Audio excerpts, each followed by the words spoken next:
এলোমেলো চুল, শরীরে বিছানায় চাদর জড়িয়ে ফ্লোরের এক কোণে গুটিসুটি করে বসে হাঁটুর উপর মাথা নিচু করে কাঁদছে আলো। কাঁদবেই না কেন?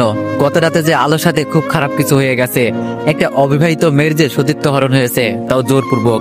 সেই রাত থেকেই এভাবেই বসে মেয়েটা কাঁদছে। আর ওইদিকে আলোর কান্নার শব্দ ভোরের কানে ভেসে গেল আর ঘুমটা ভেঙে গেল। ভোর মাথাটা উঠাতে পারছে না, তার মাথাটা প্রচন্ড ভারী লাগছে। গতকাল রাতে সে পুরো ড্রাঙ্ক ছিল। তারপর কষ্ট করে উঠে বসলো, উঠে ভালোভাবে চারিদিকে চোখ বুলিয়ে নিল। তারপর চোখ আটকে গেল ফ্লোরে বসে কান্না করা আলোর দিকে। কিন্তু কিছু বুঝতে পারছে না মেয়েটাকে। যেহেতু আলোর মাথা নিচু করা আর শরীরে বেডশিট জড়ানো, তবুও জিজ্ঞেস করলো, কে কাঁদছে ওখানে? আবারও দুইবার বলল, কিন্তু কোনো সারা শব্দ না পাওয়াতে এবার উঠে আলোর সামনে গিয়ে ভোর বলল, কি হলো, কে আপনি? এবার আলো মাথাটা উঁচু করলো। সাথে সাথে ভোর জিজ্ঞেস করলো, কি ব্যাপার আলো, আপনি এখানে এভাবে বসে কাঁদছেন কেন? আলো নিশ্চুপ। ভোর বলল, কি হলো বলুন, কাঁদছেন কেন? আর আপনি আমার রুমে কেন? আলো এবার ভোরের দিকে করুণ দৃষ্টিতে তাকিয়ে রইল। ভোর বলল, কিছু তো বলুন। এবার আলো উঠে দাঁড়ালো আর চোখ দিয়ে ইশারা করলো আলোর পা থেকে মাথা অব্দি তাকানোর জন্য। ভোর তাকিয়ে দেখলো আলোর শরীরে একটা বেডশিট জড়ানো, এলোমেলো চুল। তারপর আলো ভোরকে আবারও ইঙ্গিত করে বোঝালো ভোর যেন মিররের সামনে যায়। ভোর 7-5 না ভেবে মিররের সামনে গিয়ে বড়সড় একটা ধাক্কা খায়। ভালো করে ঘুরে ফিরে নিজের বুক আর পিঠ দেখছে, সেখানে অজস্র নখের আঁচড়। এবার ভোর ধপাস করে বেডে বসে পড়লো। আর তখন দেখে পায়ের কাছে আলোর জামা আর ওড়না পড়ে আছে। একটু চোখ ঘোরাতেই দেখে একটু দূরে সালোয়ারটাও পড়ে আছে। এবার আর ভোরের বুঝতে বাকি নেই কেন আলো বেডশিট জড়িয়ে কান্না করছে আর কেন তার শরীরে এত নখের আঁচড়। চারিদিকে নীরবতা। হঠাৎই জানালার গ্লাস খোলার শব্দ পেল ভোর। পিছনে তাকিয়ে দেখে আলো জানালার উপর দাঁড়ানোর চেষ্টা করছে। যদি পায়ে একবার স্লিপ করে তো সোজা 24 তলার উপর থেকে নিচে পড়ে গিয়ে মৃত্যু নিশ্চিত। ভোর দৌড়ে আলোর পিছনে টান দিয়ে নিজের কোলে নিল। এরপর কোল থেকে নামিয়ে জিজ্ঞেস করলো, কি করতে গিয়েছিলেন ওখানে? আলো করুণ কণ্ঠে বলল, মরতে। ভোর বলল, কেন? আলো বলল, এছাড়া আমি আর কি করতে পারি? ভোর বলল, মরলেই কি সব সমাধান হয়ে যাবে? আলো বলল, হয়তো এটাই সমাধান, কারণ আমি যে মেয়ে। ভোর বলল, স্টপ দিস ননসেন্স। আলো বলল, এই মুখ এই সমাজে কি করে দেখাবো? আমার বাবার সামনে কি করে দাঁড়াবো?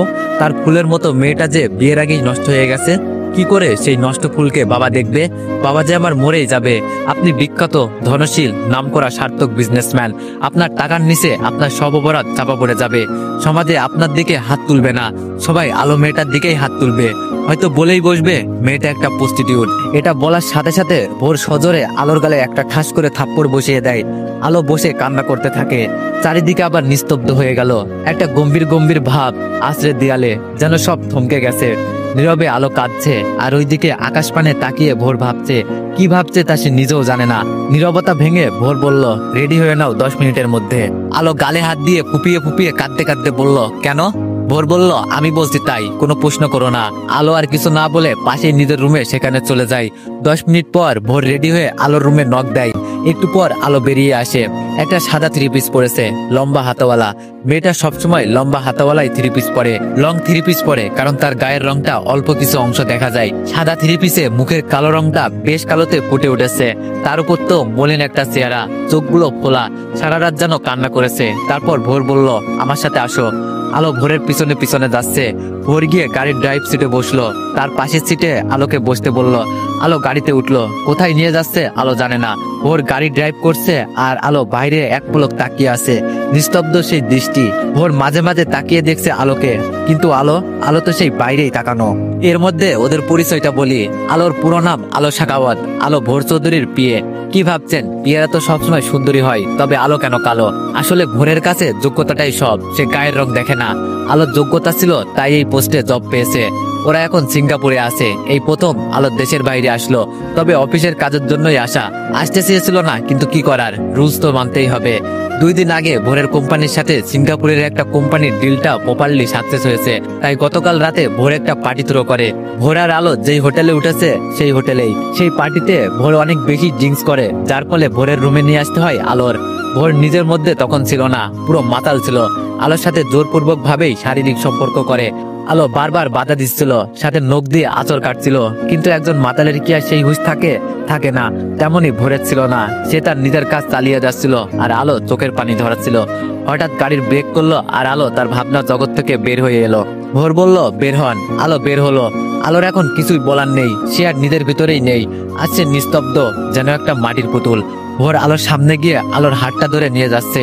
আলো শুধু ভোরের দিকে তাকিয়ে আছে, কোথায় নিয়ে যাচ্ছে, কোথায় এলো এইসব আলো দেখছে না বা ভাবছে না, শুধু ভোরের দিকে তাকিয়ে হাঁটছে। হঠাৎই ভোর থেমে গেল আর বলল, জুতা খোলেন। আলোকে জুতা খুলতে বলায় আলো এবার চারপাশ তাকালো, দেখে বুঝলো এটা একটা মসজিদ। মসজিদে কেন? এবার আলোর প্রশ্ন আসলো। আলো বলল, মসজিদে কেন? ভোর বলল, জুতা খুলুন। আলো আর কিছু না বলে জুতা খুললো, আর ভোর আলোর হাত ধরে নিয়ে যাচ্ছে মসজিদের ভিতরে। এবার আলোর সামনে তাকিয়ে হাঁটছে। কিছুটা হেঁটে থামলো ভোর, তার সাথে আলো। ওদের সামনে একজন লোক বসে আছে। ভোর বলল, আসসালামু আলাইকুম ইমাম হুজুর। ইমাম বলল, ওয়ালাইকুম আসসালাম। আপনি ভোর চৌধুরী? ইমাম হুজুর বাংলা জানেন? ভোর বলল, জি। ইমাম বলল, আচ্ছা বসুন আপনারা। তারপর ভোর আর আলো বসলো। আলো এখনো জানে না কি হচ্ছে। খানিক বাদে হুজুর ভোরের দিকে তাকিয়ে বলল, তবে শুরু করি বিয়ে পড়ানো? ভোর বলল, জি শুরু করুন। এবার আলো বড়সড় একটা ধাক্কা খেলো। এইভাবে ভোর চৌধুরী তাকে বিয়ে করবে? এত বড় একজন বিজনেসম্যান করবে তাকে বিয়ে? কিন্তু কেন? এটা কি দয়া, নাকি সে তার ভুলের শাস্তি পূরণ করছে? সে চাইলেই তো এমন 100টা আলোকে বিয়ে করে ছেড়ে দিতে পারে তুড়িতে। তবে কি বিয়ে করে পরে ডিভোর্স দিবে? আলো আর ভাবতে পারছে না। এবার হুজুর আলোকে বলল, মা আপনার নাম, আপনার বাবার নাম, আপনার মায়ের নাম? আলো ভাবনা ভেঙে উত্তর দিল, আমি আলো সাখাওয়াত, বাবা শাহেদ সাখাওয়াত, মা মমতা সাখাওয়াত। ইমাম হুজুর দোয়া দুরুদ পড়লো। প্রায় 20 মিনিট পর আলো আর ভোরের বিয়ের কাজ সম্পূর্ণ হলো। আলো কবুল বলার সময় অনেক সময় চুপ ছিল। তারপর হুজুরের বারবার কবুল বলো মা, কবুল বলো মা, একথা শুনে নিজের মনের সাথে অনেক যুদ্ধ করে অবশেষে কবুলটা বলেই দিল। তারপর ভোর আর আলো বেরিয়ে এলো মসজিদ থেকে। মসজিদ থেকে বের হয়ে ভোর জুতা পরছিল, আর আলো ঠায় দাঁড়িয়ে ভোরকে দেখছে। ভোরের জুতা পরা শেষ হলে ভোর গাড়িতে গিয়ে বসে। এবার আলোর খারাপ লাগতে লাগলো এই ভেবে, কেন ভোর বলল না জুতা পরতে? তবে কি সত্যি উনি দয়া করলেন? ভাবতে ভাবতে আলো জুতা পরে গাড়িতে গিয়ে বসলো। এবার ভোরের দৃষ্টি আলোর দিকে যাচ্ছে না, আর আলো তো আবার ভাবনার জগতে পাড়ি দিল। আলো বারবার ভাবছে, কি হবে শেষ পরিণতি? উনি তো মন থেকে মেনে আমাকে বিয়ে করেননি, করেছেন চাপে পড়ে, একটা মেয়ের জীবন বাঁচানোর জন্য, একটা বাবার কাছে তার সতেজ ফুলটাকে ফিরিয়ে দেওয়ার জন্য, যেন সতেজ ফুলটার বাবা কষ্ট না পায়। একটা মেয়ের দিকে কেউ যেন প্রস্টিটিউটের আঙুলটা তুলতে না পারে। এইসব তো সবটাই দয়া। বড় লোকরা সবাই তো দয়াই করে, উনিও তার ব্যতিক্রম কিছু করেননি। ভোর গাড়ি ব্রেক করলো, আর আলো ওর ভাবনার জগৎ থেকে বের হলো। ভোর গাড়ি থেকে বের হয়ে সামনের একটা লেকের পাড়ে একটা বেঞ্চে রাখা সেখানে গিয়ে বসলো। জায়গাটা বেশ নির্জন, মানুষের কোনো আনাগোনা নেই বললেই চলে। আলো আর গাড়িতে বসলো না, কারণ আলোর মনে যে অনেক প্রশ্নের ভিড় জমিয়েছে, তাদের যে শান্তি দিতে হবে। তাই আলো গিয়ে বেঞ্চের এক কোনায় বসলো। দুজনই নীরব, দুজনেরই দৃষ্টি সামনের লেকের পানিতে। এই নীরবতা ভেঙে আলো বলল, আপনি আমাকে কি দয়া করলেন? ভোর বলল, না। আলো বলল, তাহলে? ভোর বলল, একটু একা থাকতে চাচ্ছিলাম। আলো ব্যাপারটা বুঝতে পারে, তাই আর সেখানে বসে না থেকে চলে যায়। আলো হাঁটছে আর ভাবছে, আমি যদি রাতে ওনাকে রুমে না নিয়ে আসতাম তাহলে এইসব কিছুই হতো না। উনি ধুম করে বিয়ের ডিসিশনটা নিলেন, এখন হয়তো মানতে পারছেন না। কি করলো উনি? আমি বা কি করবো এখন? আমার কি বা করার আছে? ওনার চেহারা দেখে বেশ বোঝা যাচ্ছে উনি বেশ চিন্তিত। এত রাগী একটা মানুষ, সে যদি এমন নিস্তব্ধ হয়ে যায়, এমন নরম হয়ে যায়, তাহলে এটাই বোঝা উচিত তার ভিতরটা কত চিন্তার বাধা বেঁধেছে। এর থেকে বরং আমি মরে যাই, তবেই সব সমস্যার সমাধান হয়ে যাবে। বাবা সরি বলেই আলো লেকের পানিতে ঝাঁপ দেয়। ওর পানিতে কিছু পড়ার শব্দ শুনে চারপাশ তাকিয়ে দেখে আলো নেই। তারপর দৌড়ে সেখানে যায়, গিয়ে দেখে আলো পানিতে ছটফট করছে। ভোরও পানিতে ঝাঁপিয়ে পড়ে। এরপর আলোকে লেকের পাড়ে তোলে। তারপর আলোর পেটে 2 হাত দিয়ে প্রেসার দিতেই আলো কাশি দিতে দিতে উঠে পড়ে। আর সাথে সাথে ভোর আলোর গালে সজোরে একটা চর বসিয়ে দেয়। আলো গালে হাত দিয়ে কান্না করতে করতে বলে, স্যার আমি তো আপনার ভালো। আলো পুরো কথাটা বলতে পারে না, তার আগেই ভোর আলোর দিকে অগ্নিদৃষ্টিতে তাকায়। এরপর ভোর আলোর হাত ধরে ওকে গাড়িতে বসিয়ে নিজেও বসে ড্রাইভ করে সোজা হোটেলে চলে আসে। তারপর যে যার রুমে চলে যায়। আজ ভোর লং টাইম একটা শাওয়ার নেয়, যেন চাইছে মস্তিষ্ককে ঠান্ডা করতে। কিন্তু এটা কি সহজ? না, সহজ না। দুপুরে হোটেল বয় দুজনের রুমেই লাঞ্চ দিয়ে যায়। ভোর খেয়ে শুয়ে পড়ে। ওর খুব ঘুমের দরকার, কারণ আজ রাতেই ওদের ফ্লাইট। তাই ভোর ঘুমানোর চেষ্টা করে আর ঘুমিয়ে পড়ে। ভোর মোবাইলে অ্যালার্ম দিয়ে রেখেছিল রাত 8টার। অ্যালার্ম বাজতেই ওর ঘুম ভেঙে যায়। উঠে আলোর রুমে যাচ্ছে বলতে আলো যেন রেডি হয়। ওদের ফ্লাইট 11টায়। আলোর দরজা লক করা ছিল না, তাই ধাক্কা দিতেই খুলে গেল। ভিতরে ঢুকে দেখে আলো নেই। তারপর ওয়াশরুমের কাছে গেল, দেখলো ওয়াশরুমের দরজাটা খোলা, তার মানে আলো ওয়াশরুমও নেই। এবার ভোর বেলকুনিতে গেল, গিয়ে দেখে আলো রকিং চেয়ারটাতে বসে ঘুমিয়ে পড়েছে। আলোর দিকে ভোর একটু ভালো করে তাকিয়ে দেখে আলো শুধু বাথ টাওয়ালটা পড়ে আছে, যা আলোর হাঁটু অব্দি, আর চুলের টাওয়ালটা নিচে পড়ে আছে। ভোর কোনোদিন ভাবেনি আলোকে এভাবে দেখবে, তাই ভোর ওখান থেকে সরে এলো রুমে বসে জোরে জোরে ডাকছে, আলো আলো কই আপনি? ভোরের ডাক আলোর কানে যাওয়া মাত্রই আলো ধরপড় করে উঠলো আর এক দৌড়ে রুমে গেল। আলোর একটু হুঁশ নেই যে আলো বাথ টাওয়াল পড়ে আছে। এসে আলো বলল, কি হয়েছে স্যার, এভাবে ডাকছেন কেন? ওর আলোর দিকে তাকিয়ে পিছন দিকে ঘুরে ফিরলো, এমন একটা ভাব করলো যেন আলোকে দেখে সে খুব লজ্জা পেয়েছে, আর সেই লজ্জায় পড়ে পিছনে ঘুরে দাঁড়িয়েছে। আসলে পুরুষরা প্রচুর ভ্রম করতে জানে আর কি। আলো ভোরের ওভাবে ঘুরে দাঁড়ানো দেখে কি ভেবে নিজের দিকে তাকালো, তাকিয়ে সেও বেশ লজ্জায় পড়ে গেল। তার ইচ্ছে করছে মাটির নিচে ঢুকে পড়তে। এর মধ্যে ভোর বলল, রেডি হন, আমাদের ফ্লাইট 11টায়। আর আপনার লাঞ্চ এখনো রাখা কেন, খাননি কেন? খেয়ে বের হবেন। সবটা আলোর বিপরীত ঘুরে দাঁড়িয়ে বলছিল, বলে রুম থেকে বের হয়ে গেল। আর আলো এইদিকে তো লজ্জায় শেষ, তারপর খেয়ে নিল কোনো মতে। এরপর রেডি হয়ে বসে রইল ভোরের জন্য। একটু পর ভোর এলো, এসে আলোকে নিয়ে বের হলো। প্রায় 1 ঘন্টা পর ওরা পৌঁছালো এয়ারপোর্টে। এখন 10টা 10 বাজে, ফ্লাইট এখনো অনেক দেরি। তাই ভোর আলোকে বসিয়ে রেখে একটু সামনে গেল ফোনে কথা বলতে বলতে।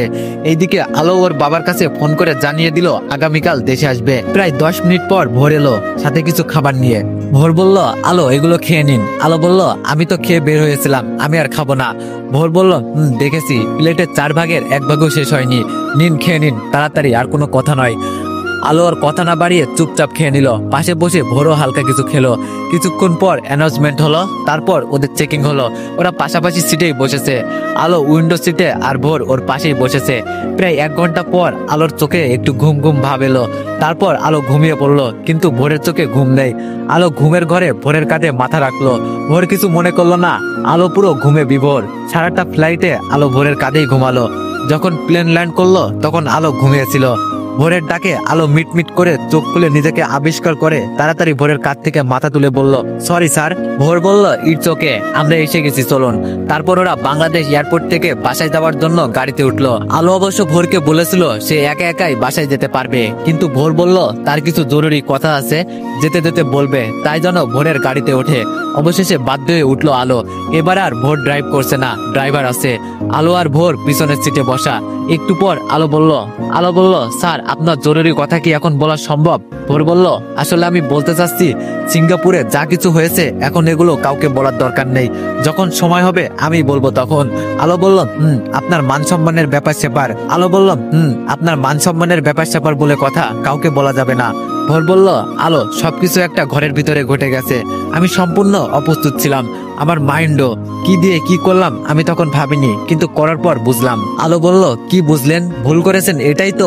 আচ্ছা স্যার, আমি তো বলিনি আমাকে বিয়ে করেন, বলেছি আমি বললে আপনার তো সিটে ফোটাও ক্ষতি হতো না, যা হবার আমার পরিবারের হতো, তবে কেন করলেন ভুল? ভোর বলল, এই নিয়ে আমি আর কথা বলতে চাই না, আমি যখন চাই না কেউ জানবে এই বিষয়ে, সো কেউ জানবে না, দ্যাটস ফাইনাল। আলো আর কিছু বলতে পারলো না, শুধু অজরে কেঁদে গেল। প্রায় ঘন্টাখানিক পর আলোর বাড়ির সামনে এসে গাড়ি থামলো। আলো আস্তে করে নেমে পড়লো গাড়ি থেকে, নিজের ব্যাগটা নিয়ে বাড়ির মেন গেটে ঢুকে গেল। একবারও পিছন ফিরে তাকায়নি, তাকালে হয়তো আবার অজরে ঝরবে নোনা জল। ভোরও ওর গাড়ি নিয়ে চলে গেল। আলো বাড়ির ভিতরে ঢুকে দেখে ওর বাবা দাঁড়িয়ে আছে। বাবাকে দেখে আলো দৌড়ে গিয়ে জড়িয়ে ধরে। বাবার বুকে এসে মেয়েটা কেঁদে দিল, হাউ হাউ করে কাঁদলো। শাহেদ সাহেব মানে আলোর বাবার কাছে আলোর কান্নাটা একটু অদ্ভুত লাগলো, তাই জিজ্ঞেস করলো, কিরে মা তোর কি হয়েছে আমাকে বল। আলো হেসকি তুলতে তুলতে বলল, কিছু না বাবা। আলোর বাবা বলল, বাবার কাছে লুকাচ্ছিস? আলো আর বাবার দিকে করুণ দৃষ্টিতে তাকালো। আলোর বাবা বলল, আচ্ছা যা পরে বলিস, এখন ফ্রেশ হয়ে খেয়ে নে। আলো বলল, আচ্ছা। আলো নিজের রুমে চলে গেল। এইদিকে ভোরও বাড়ি পৌঁছে গেল। ভোরের মা শাইলা চৌধুরী ভোরকে দেখে তো সেই খুশি। ভোরও মা বলে মাকে জড়িয়ে ধরলো। তারপর সোফাতে মায়ের কোলে শুয়ে প্রায় আধা ঘন্টা গল্প জুড়ে তারপর রুমে আসলো। ভোরের বাবা নেই, 2 বছর আগে ব্রেন স্ট্রোক করে মারা গেছেন মাহতাব চৌধুরী। সেই থেকে ভোরই সবকিছু দেখাশোনা করে। আলো রাতে শুয়েছিল, এমন সময় ওর বাবা এলো রুমে। এসে মেয়ের মাথার কাছে এসে মেয়েকে ডাকলো, কিরে মা ঘুমাসনি? আলো পাশ ঘুরে দেখে তার বাবা বসে আছে। আলো কিছু না বলে আস্তে মাথাটা তার বাবার কোলে রাখে। আলোর বাবাও মেয়ের মাথায় বিলি কেটে দিচ্ছে। আলোর বাবা বলল, কি হয়েছে আমার মেয়েটার, এত ভীষণ দেখাচ্ছে কেন? আলো বলল, বাবা তোমাকে অনেক কিছু বলার আছে। আলোর বাবা বলল, হ্যাঁ তো বল, আমিও শুনতে চাই। এরপর আলো একটা দীর্ঘশ্বাস ছেড়ে সব বলতে শুরু করলো বাবার কোলে শুয়ে শুয়ে। মাত্রই ভোর রাতের খাবার খেয়ে ঘুমাতে যাবে, তাই ওর ব্যাগ থেকে ওর জিনিসপত্র বের করছে। এমন সময় ভোরের চোখ আটকে গেল ব্যাগের ভিতরে, কারণ সেখানে রয়েছে আলোর সেই ওড়নাটা, যেটা আলো সেদিন পার্টিতে পড়েছিল। ওড়নাটা ভোর হাতে নিল, এরপর খুললো, দেখে একটা জায়গায় ছিঁড়ে গেছে। ভোর ওড়নাটা ভাগ করে আলমারিতে রেখে দিল, এই ভেবে যে কাল ফেরত দিবে। এর মধ্যে ভোরের মা ওর রুমে এসে দেখে ফেলে তার ছেলে একটা ছেঁড়া ওড়না ভাঁজ করে আলমারিতে রাখছে। তখন শাইলা চৌধুরী বলল, কি ব্যাপার, আমার ছেলের কাছে একটা ওড়না, তাও ছেঁড়া, সেটা আবার যত্ন সহকারে আলমারিতে রাখা হচ্ছে, কাহিনী কি, কে মেয়েটা? ভোর বলল, কোনো কাহিনী না মা, ওটা আমার একজন অফিসের স্টাফের, কাল দিয়ে দিব, ভুলে আমার ব্যাগে চলে আসছে, বুঝলে? ভোরের মা বলল, বুঝলাম, আমার যা বোঝার বুঝলাম, জিয়াস শোন। ভোর বলল, মা এবার কিন্তু আমি রেগে যাচ্ছি। ভোরের মা বলল, রাখতে হবে না, এখন ঘুমিয়ে পড়, কাল অফিস আছে, গুড নাইট। ভোরের কপালে একটা চুমু দিয়ে ভোরের মা চলে গেল, আর ভোরও ঘুমিয়ে পড়লো। আলোর সব কথা শুনে আলোর বাবা বলল, কাঁদিস না মা, জন্ম মৃত্যু বিয়ে রিজিক সবই আল্লাহর হাতে, তোর কপালে হয়তো এভাবেই লেখা ছিল বিয়েটা, এখন তোর ভেঙে পড়লে চলবে না।